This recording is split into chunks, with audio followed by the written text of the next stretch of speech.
Assalomu alaykum akalar. Bizda navbatdagi mashina Gentra mashinasi. Bu mashinaga motor yog'larini va avtomat korobka yog'larini almashtirib berdik.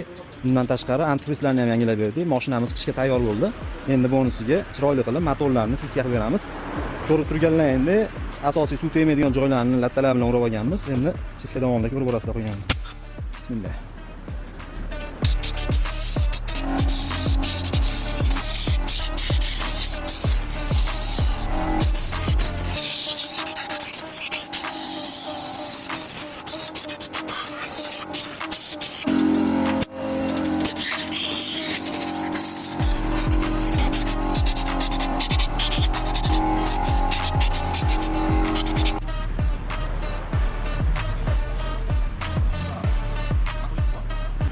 Akalar, mashinamiz tayyor bo'ldi. O'sha ko'p akalarimiz aytishyapti, videoda ko'rib turib, mashinani motorini yuvasan, unchalik o'zgarish bo'lmayapti deyishyapti. To'g'ri, mo'ykada yurganchalik toza bo'lmasligi mumkin, lekin kapotni ochganingizda ancha dit berib, yaltirlab turadi, xudo xolasa. Kimga shunaqangi xizmatlar kerak bo'lsa, bemalol o'zimizga murojaat qilasizlar. Xizmatlaringda bo'lamiz.